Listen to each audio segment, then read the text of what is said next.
Hello, friends. Um, I hope that last video didn't confuse you too much, because in that video we tried to guide you through your textbook to illustrate how banks create money as a pretense for explaining how the Fed controls the money supply. But to go back, we said that the Fed does in fact control the money supply. The way they do that is by controlling and modifying and influencing how much money banks can or cannot create. So that raised the question, how do banks create money? And we said, we took you through your textbook, and we talked about assets and liabilities and balance sheets and how that would illustrate how a bank, if we created a bank like your textbook did, it would illustrate how banks create money. Well, it's kind of simple to say this, that when a bank makes a loan, that loan represents new money that's created. Now, let's illustrate that this way. Let's leave the book for a second and let's draw on a piece of paper. Go you get a piece of paper, stop the video and go get a piece of paper and then come back. And when you do, let's draw a T account. Let's draw a line across and a T down. And on the left side of the T account, let's put assets. And on the right side of the T account, let's put liabilities, right? And you could put liabilities plus net worth if liabilities plus net worth, or capital stock or owner's equity. Any of those terms are used, but let's just put liabilities for now. Okay. Now let's put liabilities in the liabilities column. Let's put $100,000, and let's call that $100,000 demand deposits. So let's start with 100,000, and then to the right of it, write demand deposits. Now, demand deposits are checking accounts, demand deposits, meaning that if I open a checking account, I can demand that money be paid to whomever I designate, right?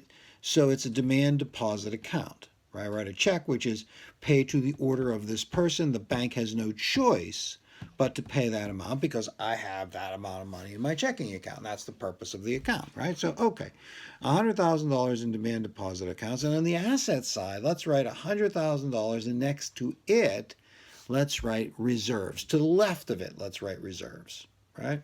And that suggests that all of the deposits that came in for these demand deposit accounts were deposited by the bank in their account at the Fed, which is their checking account. Okay, so that's the status of the bank.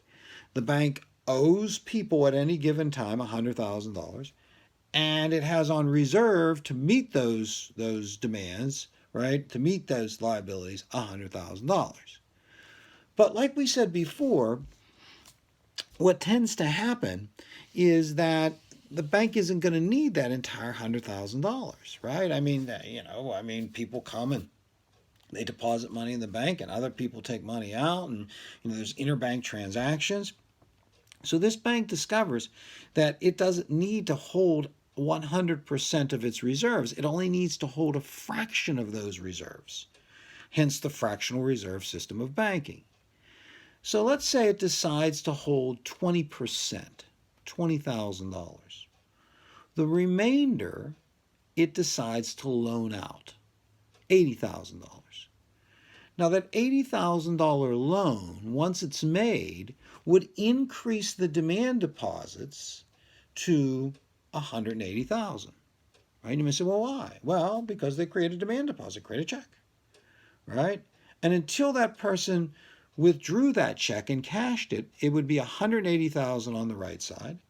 And then on the left side, the asset side, you'd create a new category, go ahead and create it, underneath the reserves, called loans.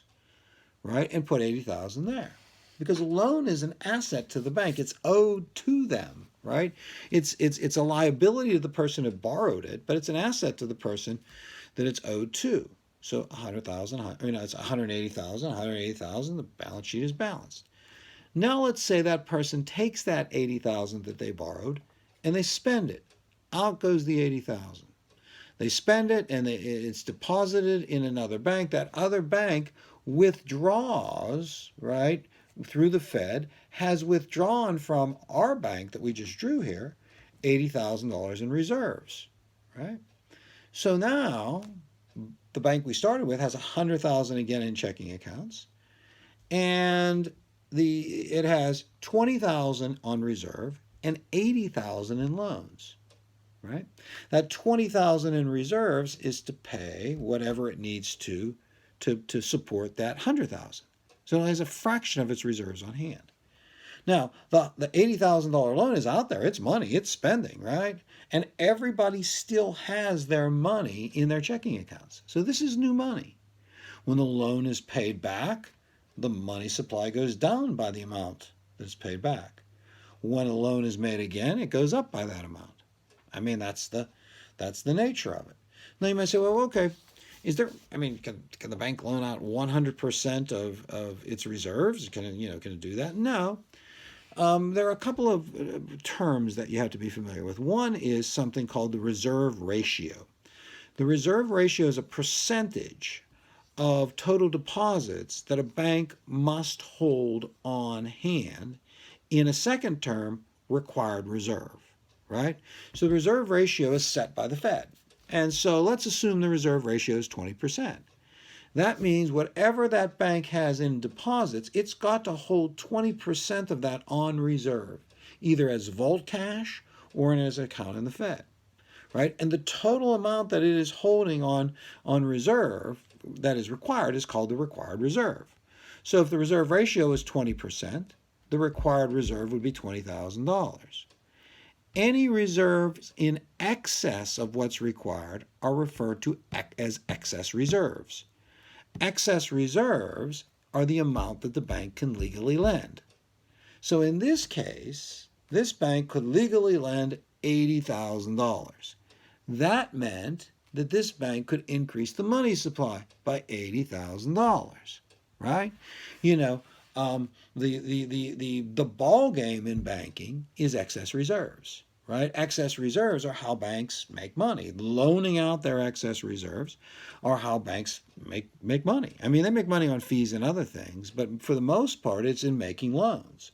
So the more deposits they have, the more excess reserves they have, the more loans they can make, the more profits they can make.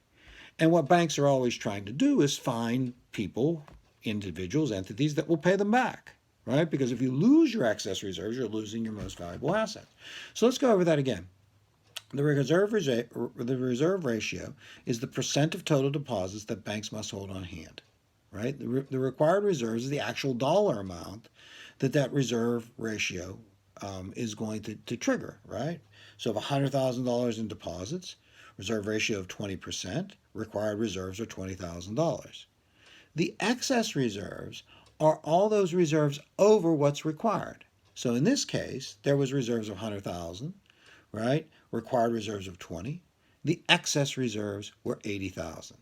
The excess reserves are the amount the bank can legally lend, and also the amount that the bank can increase the money supply. All right. I hope this, I'm going to stop there because there's a wrinkle. There's always a wrinkle in economics, with this. I'm going to stop there, and I hope this clarifies what we talked about in the last video.